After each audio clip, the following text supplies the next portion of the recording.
Assalamualaikum warahmatullahi wabarakatuh. Waalaikumsalam warahmatullahi wabarakatuh. Jamaah. Ye. Oh, jamaah. Ye. Alhamdulillah. Alhamdulillahirabbil alamin wassalatu wassalamu ala asyrofil anbiya'i wal mursalin wa ala alihi washabbihi ajmain amma ba'du. Alhamdulillah jamaah, bertemu lagi bersama saya Mikdad Adausi tentunya di Islam itu Indah. Seperti biasa di pagi hari ini insyaallah kita akan belajar bersama-sama tentunya dengan guru-guru kita yang luar biasa. Ustazah, apa kabar? Alhamdulillah sehat. Semangat ya, Masya Allah pagi hari ini, Insyaallah. Masya Allah. Habib yang habis jalan-jalan gimana nih? Seru ya? Jalan-jalan sambil dakwah. Masya Sebetulnya itu Allah. ada 14 tempat di 2 negara. Waduh, Masya Allah. Jadi nanti bisa ajak dong jamaah juga Insya Allah, jalan-jalan. bismillah. Ustaz Syam, sehat ya? Alhamdulillah. Masya Allah. Semangat ya. Semangat Masya dong. Allah. Baik, hari ini kita akan belajar bersama-sama, tapi sebelumnya saya mau ajak dulu jamaah untuk nonton video yang lagi viral berikut ini nih. Silahkan. Petugas memantau Gunung Merapi mencatat erupsi terakhir teramati sekitar pukul 10:34 WIB dengan tinggi kolom abu 250 meter di atas puncak. Erupsi ini menyusul 2 erupsi sebelumnya. Erupsi pertama terjadi sekitar pukul 6:11 waktu Indonesia Barat dengan tinggi kolom abu 300 meter. Disusul erupsi pukul 9:44 waktu Indonesia Barat dengan tinggi kolom abu 200 meter. Dan erupsi ketiga yang terjadi pada pukul 10:34 WIB dengan tinggi kolom abu 250 meter. Pada erupsi ini kolom abu teramati berwarna putih hingga kelabu dengan intensitas tebal condong ke arah tenggara. Saat ini Gunung Merapi berada pada status level 2 ataupun waspada. Masyarakat sekitar Gunung Merapi dan wisatawan dilarang mendekati gunung pada radius 3 km dari kawan atau puncak. Aduh, astagfirullahaladzim. Mudah-mudahan warga yang di sana dilindungi ya. Ustaz Syam, Amin. gimana nih mungkin? Jadi ketika melihat suatu musibah, maka kita tentu saja membaca innalillahi wa inna ilaihi raji'un. Kemudian langsung memperkuat iman karena kejadian musibah seperti ini tidak sedikit yang mana masyarakat kita masih mempercayai bagian daripada kesyirikan-kesyirikan. Akhirnya bawa apalah, bawa sajen, bawa apa segala macam. Jadi subhanallah, mudah-mudahan kita selalu dijaga oleh Allah Subhanahu wa taala agar tetap menjaga akidah kita. Betul-betul, Masya Allah. Baik jamaah, tadi kita sama-sama sudah menyaksikan satu video yang mudah-mudahan bisa juga jadi kita pelajaran untuk kita semua. Dan tentunya saya mau ajak lagi jamaah untuk nonton video berikutnya. Silakan. Ya Allah, luar biasa, 16 kilo ditandunya. Memang keranda tuh nggak bisa. Saya pikir kenapa nggak pakai keranda, ternyata aksesnya memang ini ya Bib ya, jalanannya nggak bisa gitu, tidak memadai. Gimana Bib komentarnya? Inilah yang diawali dengan kalimat innalillahi wa inna ilaihi Innalillahi raji'un, raji'un. yang dimana ada hak sebagai seorang muslim terhadap muslim yang lainnya. Ya. Dan ini adalah sebuah fardu kifayah yang dimana dia memandikan, mengafankan, menyolatkan, menguburkan dan lain sebagainya. Ini adalah bentuk yang harus dilakukan oleh umat Islam.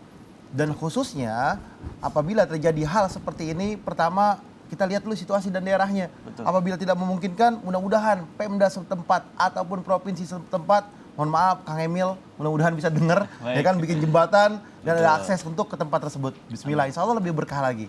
Amin, amin ya Allah ya Rabbal Alamin. Masya Allah. Baik jamaah Islam itu Indah yang dirahmati Allah. Masya Allah nih, hari ini kita sudah menyaksikan 2 video yang bisa jadi pelajaran untuk kita semua. Dan alhamdulillah tentunya hari ini kita akan membahas tema yang sangat menarik.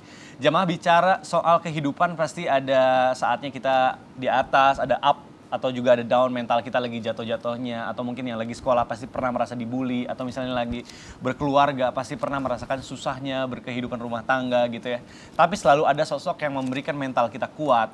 Baik itu melalui psikologis ataupun melalui ucapannya, yaitu seorang ibu, Masya Allah, yang selalu menguatkan kita. Makanya nih, hari ini kita akan bahas mengenai sosok ibu yang Masya Allah luar biasa dalam tema Ibu, Engkau Kuatkan Aku. Masya Allah. Temanya luar biasa. Luar biasa ya. Masya Allah. Kalau anak saya kalau lagi bikin nian status apa namanya, suka promo Islam itu Indah, Iya. temanya Masya Allah nih. Aduh, Masya Allah. Temanya Masya Allah nih. Buat jamaah boleh siapin catatannya karena temanya Masya Allah. Dan buat jamaah yang sedang punya masalah di keluarga, kantor, lingkungan, pokoknya yang punya penyakit, lagi sakit juga boleh komen di media sosial Islam Itu Indah. Insya Allah nanti di segmen 3 akan kita bacakan bersama-sama dan didoakan oleh guru-guru kita. Baik, Masya Allah.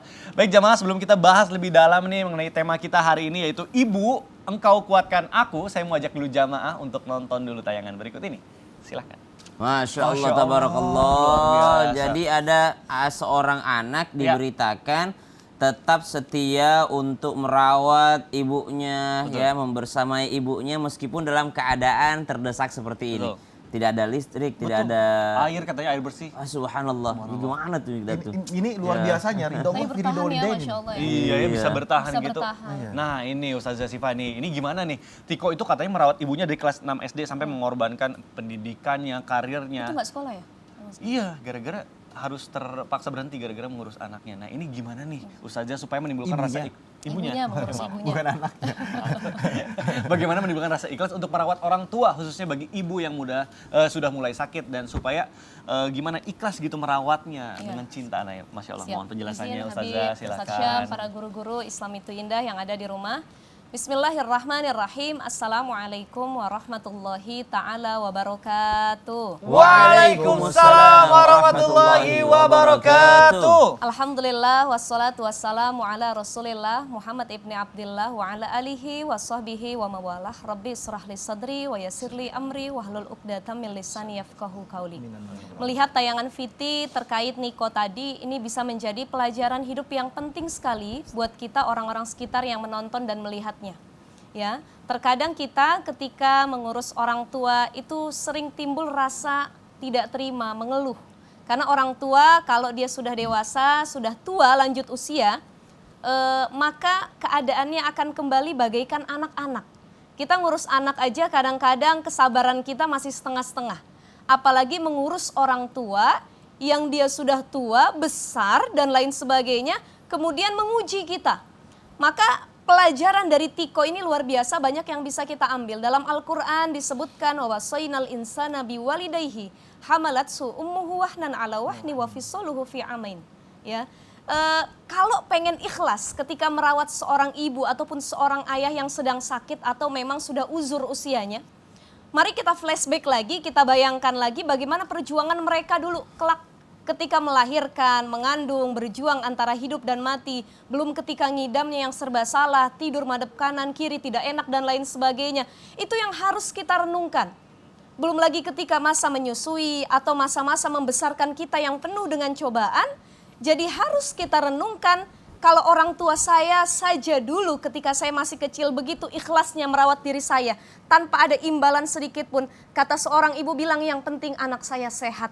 Yang penting anak saya makan, yang penting anak saya bahagia, tidak peduli bagaimana keadaan saya. Mau saya tidak bermake up, mau saya tidak me time, mau saya tidak makan, yang penting anak saya harus sehat, afiat, dan juga bahagia dalam hidupnya. Maka kalau kita melihat lagi, kita nggak pernah bakal bisa membalas jasa seorang ibu. Bagaimanapun caranya. Dalam hadis riwayat Muslim, Rasulullah mengatakan, la yajzi waladun walid. Ya, tidak akan bisa membalas seorang anak terhadap orang tuanya illa ayyajidahu mamlukan fayashtariyahu fayu'tiqahu, kecuali dia mendapati orang tuanya menjadi seorang budak, kemudian dia beli budak tersebut, artinya orang tuanya, dan dia merdekakan. Tetapi kan zaman sekarang tidak ada seperti itu, dan memang bagaimanapun yang kita lakukan, kita tidak akan pernah bisa membalas apa yang telah dilakukan oleh seorang ibu. Paling tidak kalau misalkan kita punya orang tua, ada dua hal yang harus kita lakukan, yaitu berbuat baik ketika mereka masih hidup, dan yang kedua berbuat baik ketika mereka sudah wafat. Bagaimana berbuat baik ketika mereka masih hidup? Yaitu dengan cara ikhlas mengurus, memberikan yang terbaik. Kalau ada rezeki lebih kita kasih, perlakukan dengan cara yang baik, dan kalau mereka sudah wafat berikan doa-doa terbaik dan sambung tali silaturahim kepada saudara-saudara. Masya Allah. Jadi memang memang kalau seorang ibu itu mau kita kasih materi berapapun kita nggak akan pernah bisa nggak balas bakal jasanya. bisa membalas karena- jasanya. Maka Masya Allah. ikhlas insya Allah balasannya surga buat anak-anak yang ridho dan ikhlas mengurus orang tuanya. Aduh, Masya Allah. Mudah-mudahan kita semua termasuk ke dalam golongan anak-anak yang ikhlas merawat orang tua. Amin. Masya Allah. Amin, ya Amin, Rabbal amin, Allah, ya Alamin. Rabbal. Terima kasih Ustazah penjelasannya. Baik, jamaah Islam Intinya yang dirahmati Allah, kita akan lanjutkan pembahasan kita. Selanjutnya saya mau ke Ustaz Syam nih. Iya, siap. Ustaz Syam, Afan izin bertanya nih.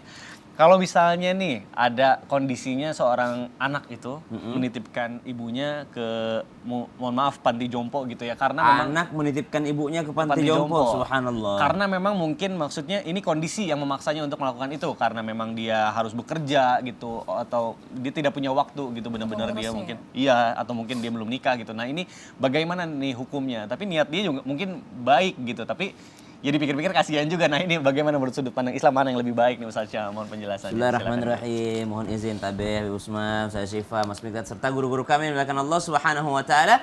Alhamdulillahirabbil alamin wassalatu wassalamu ala asyrafil anbiya'i wal mursalin sayyidina Muhammadin wa ala alihi wa sahbihi ajma'in. Asbahna wa asbahal mulku lillahi rabbil alamin. Subhanak la ilma lana illa ma 'allamtana innaka antal alimul hakim. Rabbi shrah li sadri wa yassir li amri wahlul 'uqdatam min lisani yafqahu qawli waj'al li wazira min ahli. Amin amin amin ya rabbal alamin. Jamaah Islam itu indah, dimuliakan Allah Subhanahu wa taala, yang tentu saja yang sedang berada di hadapan televisinya sekarang yang menyaksikan Islam itu indah semuanya punya orang tua, semuanya punya ayah, semuanya punya ibu, dan semuanya memiliki orang tua. Setiap daripada kita akan menjadi anak, tapi tidak semua di antara kita bisa menjadi seorang orang tua. Maka subhanallah ada titik di mana seseorang diujilah oleh Allah Subhanahu wa taala. Ada yang diuji dengan pasangannya, ada yang diuji dengan pekerjaannya, dengan hartanya, ada yang diuji dengan anak-anaknya, namun ada pula yang diuji dengan orang tuanya. Maka subhanallah pada suatu waktu tibalah dia di titik di mana dia mesti menitipkan orang tuanya ke tempat yang mungkin dia merasa aman ketika orang tuanya berada di situ. Maka apa yang harus dilakukannya? Maka dikatakan dalam sebuah riwayat termasuk di antara kebaikan seorang anak adalah berada di sisi orang tuanya ketika orang tuanya sudah tua renta. Jadi salah satu kebaikan atau berbaktinya seorang anak tidak berada jauh daripada orang tuanya ketika orang tuanya sudah berusia renta atau sudah membutuhkannya. Maka subhanallah, ketika seorang anak diminta untuk selalu dekat dengan orang tuanya, maka subhanallah bisa dikatakan menitipkan orang tua ke tempat panti jompo itu adalah suatu kesalahan atau kekeliruan. Itu yang pertama. Yang kedua, Ustadz, kasus kami berbeda nih, kan nggak semua orang kasusnya sama. Nggak semua orang tuanya sama. Ada orang tua yang membahagiakan kita, tapi kadang-kala ada juga mungkin di luar sana orang tua yang mungkin tidak membahagiakan anak-anaknya. Bahkan mungkin menghalang-halangi daripada pekerjaan anaknya atau menghalang-halangi daripada kegiatan anaknya. Tapi kita tetap menjadi seorang anak yang mesti berbakti kepada kedua orang tua, memuliakan kedua orang tua. Yang kedua, Ustadz, kasus saya berbeda. Ini orang tua saya yang minta. Subhanallah. Orang tua saya yang minta, dia pengen ke panti jompo karena teman-temannya udah pada di panti jompo semua. Subhanallah. Dia tuh pengen ngumpul sama teman-temannya. Dia sudah mengatakan bahwa engkau tidak durhaka kok, aku yang pengen ke sana, daripada kita saling merugikan, engkau pekerjaanmu dirugikan, mama juga pekerjaannya ataupun perasaannya di rumah merasa sendirian. Jadi gimana kalau mama pergi aja ke panti jompo? Maka subhanallah, disinilah dilihat daripada niat masing-masing. Kalau seorang anak dia membawa orang tuanya ke panti jompo karena niat taatnya kepada orang tuanya, maka tetap saja dianggap anak itu berbuat baik kepada orang tuanya. Kenapa? Karena orang tuanya yang minta. Sama dengan anak-anak. Misalnya ada anak-anak dia minta makan permen, mungkin orang tuanya nggak mau ngasih karena takutnya batuk, ya. Tapi mungkin ada rasa kasihan, saya ini niat berbuat baik sama dia. Sama dengan orang tua, dia yang minta Ustadz, dia yang pengen banget. Maka dibawa, tapi bukan berarti dengan niat menjauhkan orang tua daripada kita, melainkan dengan niat taat kepadanya. Tapi bukan berarti setelah dibawa langsung berlepas tangan. Iya. Udahlah, ada yang ngurusin di sana, subhanallah. Maka itu bisa jadi termasuk di antara bukan kebaikan seorang anak terhadap orang tuanya. Wallahu Masya ta'ala alam. Allah. Duh, ngomong-ngomong soal mama, jadi kangen sama mama. Telepon dulu bentar. Masya Allah. Masya Allah. Ibu lagi Bicara ya. tentang ibu ya kan. Kalau Habib pasti Masya ngerti Allah, nih, soalnya barakallah. mama tuh ngomong bahasa Sunda. Ustaz Syam pasti Romi. Bahasa Sunda. Mas Sipa ngerti? Ngerti, Oh insya ngerti Allah. ya? Mas Ustazah Sipa kan dari ngerti, Bogor. Masya Allah. Suami juga orang Tapi saya Bogor. nggak bisa ngomong Sunda. Tapi ngerti. Tapi ngerti kalau orang ngomong Sunda. Assalamualaikum Ma. Damang Ma. Alhamdulillah. Alhamdulillah. Nuju naon? Tumben telepon. Berarti jarang nelpon. Aduh, Ma doain Ida terus ya, mudah-mudahan Ida sukses, sehat selalu. Karena doa Mama tuh penting pisan. Amin. Pastilah itu mah. Amin. Karena Oh, emaknya nggak romantis nih kayaknya. nih. kan nggak usah diminta udah pasti. Oh, Pasti amin. orang tua mendoakan. Amin. Ma nonton Islam itu indah, Ma. Lagi syuting. Bilang, mah nonton Islam itu indah gerak gitu. Oh, Habib Usman Gerakan ngerti. ayo. Aduh, Masya Allah, jamaah. Melihat Mikdad teleponan. Ih, apa tuh? Diminta kalau Orang tua nggak usah diminta, katanya pasti Oh, didoain. gitu. Itulah orang tua, Masya selalu Allah. mendoakan Amin. anaknya Amin, dalam amin, keadaan ya Allah. apapun. Amin ya Allah ya Rabbal Alamin. Mas sehat-sehat ya, Mas. Iya. Masya Allah, jangan lupa sarapan. Salam dari Ustaz Syam, dari Habib, dari Ustazah Sifa. Masya Allah, tabarakallah. Waalaikumsalam. Habib semuanya. Aduh, jamaah ini liatin Mikdad asik teleponan gitu. Ini samanya kita juga jadi kangen sama Orang ibu tua juga dia. nih, kangen sama mama juga nih, Masya Allah. Jamaah jangan kemana-mana, nanti insya Allah kita mau telepon mama juga ini insya Allah. Jadi tetap di Summit Indah. Jamaah, jamaah, alhamdulillah. Masya Allah.